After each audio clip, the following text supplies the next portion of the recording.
तीन दिन के आइल दुलहिनिया हो, कहले चाराचा में जाई। तीन दिन के आइल दुलहिनिया हो, कहले चाराचा में जाई।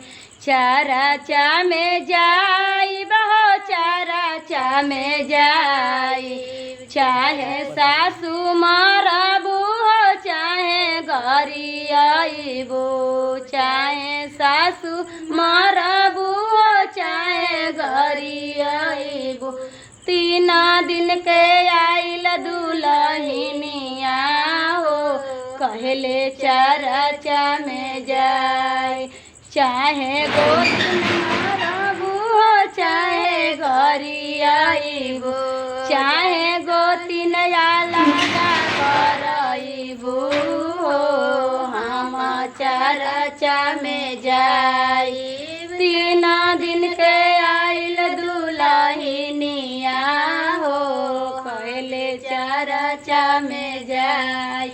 चाहे ननद मारबू हो, चाहे गरियाबू, चाहे ननद मारबू हो, चाहे गरियाबू।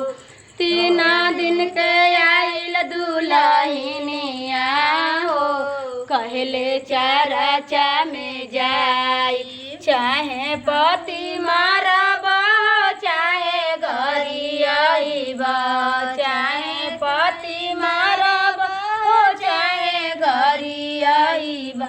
चाहे देव नैहर पहुँचाई हो, शिव चाराचा में जाई। चाहे देव नैहर पहुँचाई हो, शिव चाराचा में जाई।